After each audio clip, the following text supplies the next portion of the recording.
Bonjour à toutes et à tous, bienvenue sur l'Arena pour une nouvelle vidéo que j'avais pas prévu de faire. Je venais d'annoncer la fin de saison d'ailleurs sur la chaîne, mais l'actualité nous rattrape et nous pousse à faire aujourd'hui une réaction à ce qui vient de se produire dans le monde du football européen et international. L'UEFA et ses 55 associations membres viennent officiellement d'annoncer un boycott des compétitions de la FIFA. C'est une annonce historique, c'est un véritable tremblement de terre dans le monde du football. On va essayer de comprendre pourquoi, ce qui est en train de se passer, montrer à quel point il y a une guerre qui se déclare entre les institutions du football international suite au récent projet de Gianni Infantino. Installe-toi bien confortablement devant cette vidéo, n'hésite pas à cliquer sur tous ces petits boutons là pour soutenir la chaîne. Merci à toi pour ton soutien et bienvenue à toi si tu découvres l'Arena aujourd'hui.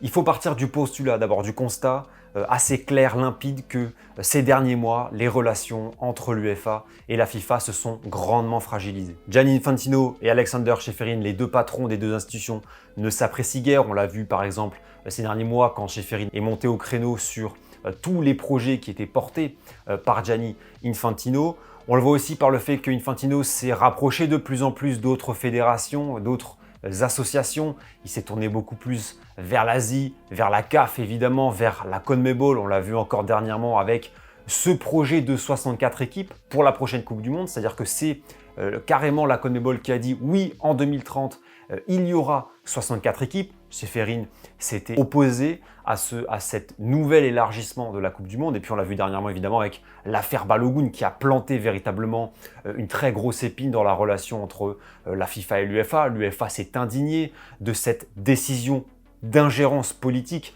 puisque Donald Trump a appelé Infantino pour faire annuler un carton rouge au joueur états-unien Balogun avant le match contre la Belgique. L'UEFA s'est indignée de cette situation. La Fédération suisse de football, à mon sens la seule, a pris position également sur ce sujet, a soutenu la Fédération belge de football. Et puis dernièrement, on le disait, 64 équipes, un projet porté notamment par la CONMEBOL qui est très proche d'Infantino et de la FIFA. Infantino soutient cet élargissement. Donc voilà, c'est un contexte très pesant, très lourd entre les deux institutions où il y a vraiment des désaccords structurels.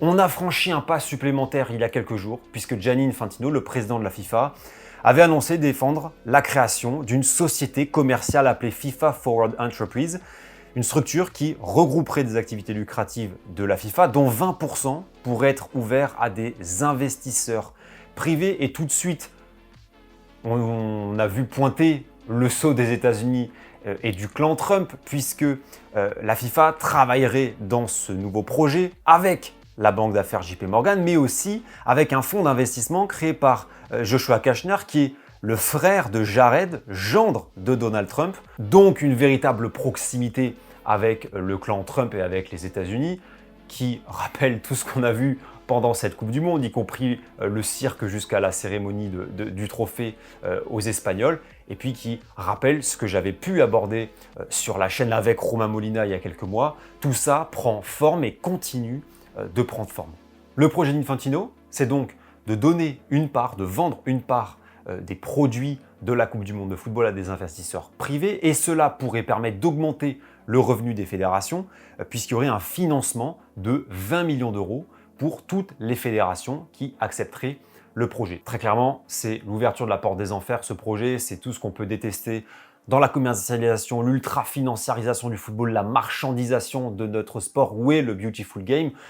Parce que très clairement, ça veut dire qu'il y aurait des Coupes du Monde qui vaudraient plus que d'autres en fonction des équipes qui gagnent, en fonction des parcours. Enfin, c'est quelque chose d'absolument honteux, que ce soit au niveau de l'essence du sport, au niveau éthique, au niveau tout simplement de ce qui fait l'essence de notre sport. Donc, c'est un projet qui a été très mal accueilli. L'UEFA tout de suite a pondu un communiqué il y a quelques jours en disant la FIFA ne peut pas continuer à utiliser notre sport pour s'enrichir et enrichir ses amis. Très vite, c'est un projet qui a indigné à peu près tout le monde dans le milieu institutionnel du sport européen et du football européen. FSE a levé les boucliers, FIFA Europe a appelé à reconsidérer le projet, les ligues européennes se sont opposées, l'association européenne des clubs européens s'est opposée aussi à ce projet. Réaction dans le milieu politique aussi, Bruxelles n'a pas du tout aimé l'idée, la Commission européenne s'est dit vent debout contre ce projet. La ministre des Sports, Marina Ferrari, a quant à elle dénoncé un projet d'une telle ampleur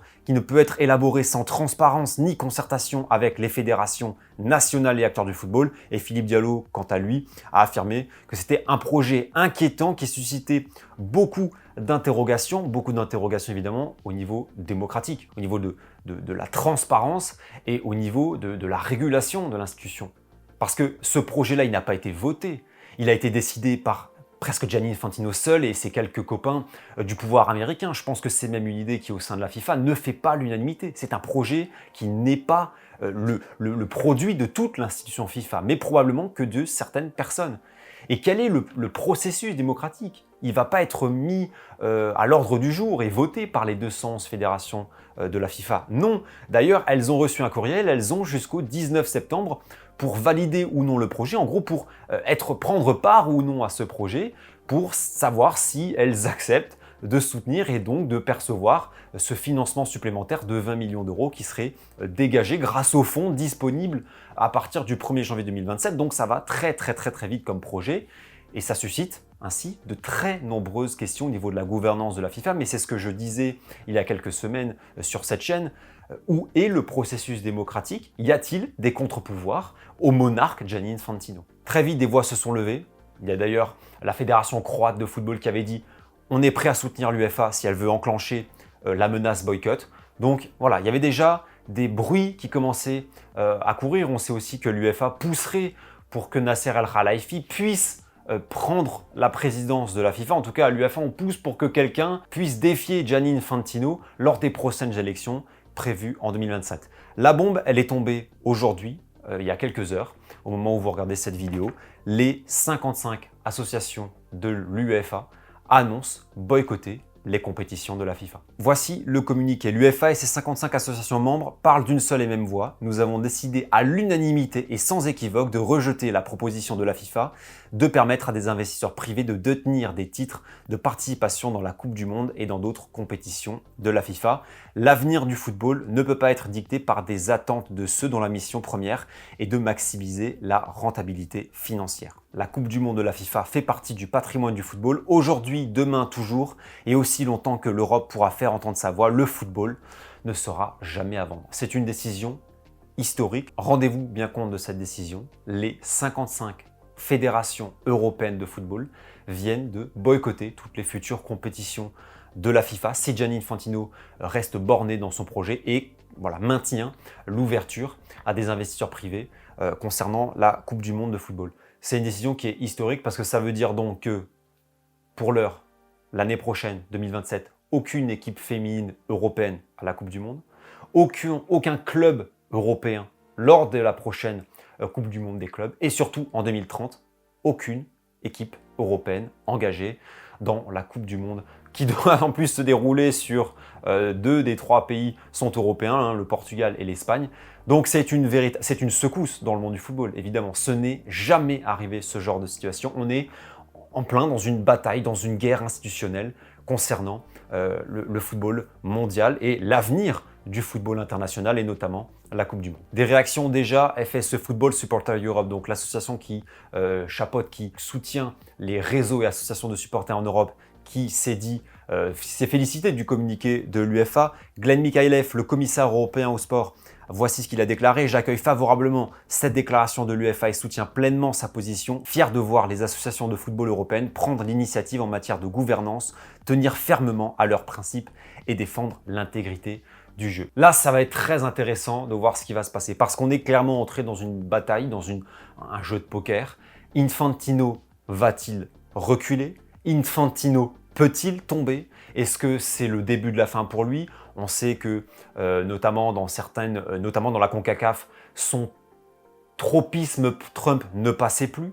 Donc, est-ce que ce dernier projet est le coup fatal pour lui? Ça, c'est la première question. La deuxième question, c'est est-ce que l'UEFA va bénéficier de soutien? Est-ce que des pays asiatiques vont rentrer dans la danse? Est-ce que, la CONMEBOL, ça semble compliqué, mais est-ce que la CONCACAF va soutenir l'UEFA? D'autant plus que l'UEFA s'est dernièrement rapproché de la CONCACAF au niveau institutionnel. Est-ce qu'en Afrique, ça va bouger? Voilà, ce sont des questions qui peuvent se poser. Cette décision fera date. On est en train de vivre un moment d'histoire du football international et du football européen, très clairement. C'est un véritable moment d'histoire dans les relations institutionnelles, dans le monde institutionnel du football mondial. Ce qu'on peut dire malheureusement, et c'est triste, mais on le voit, le football est un enjeu de pouvoir. Le football est pris en otage dans des considérations politiques, business absolument honteuses. Où est ce sport qui fait vivre la passion de millions et de millions de fans?